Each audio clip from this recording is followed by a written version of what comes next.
В прошлом году, когда мы с вами встречались, было сделано 2 операции. И в этом году нами выполнено 11 операций уже. Пересажена кадаверная роговица. Все операции прошли успешно. И мы хотим двигаться дальше. Бионический глаз – это очень перспективное в дальнейшем направление, потому что здесь возвращается зрение совершенно слепым людям. В нашей больнице постоянно обновляется оборудование. Вот на сегодняшний день имеется фемтосекундный лазер, который позволит делать операции по пересадке роговиц более щадящим методом. Фемтосекундный лазер позволит делать это без инструментов, прецизионно, точно. Это скажется на том, что сама операция будет происходить быстрее, будет меньше применяться швов, и будет меньше послеоперационный период. И мы надеемся даже, что будет выше острота зрения. Ну, этот глаз, вот, которому роговицу поменяли, он видел вот так кусочек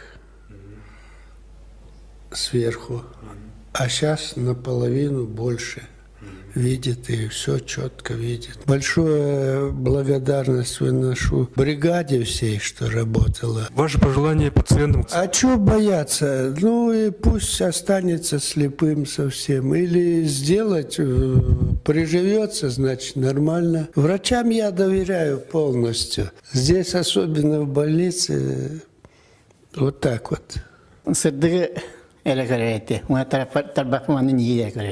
Операцияда кайда көрө болду? Пәтсин көрәбін. Мен сербин көрөм. Көрәбін. Қараған ие кәсіттер. Озон аймактарын середерин арар булан. Ара-ара. Абаранны. Макталдын кимге кетеден?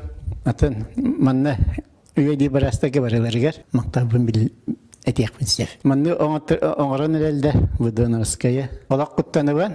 Маннык операция тухала. Республика Жаныбука барыларын саңа жыл келен я саңа жылынан үлехеттері барыларын саңа жылыны ити истина гадда. Я хочу поздравить с наступающим Новым годом, пожелать всем здоровья. Увеличилась продолжительность жизни, но нужно улучшить и качество. Поэтому обязательно всем здорового образа жизни, всем моим коллегам успехов, ну и благополучия в семье.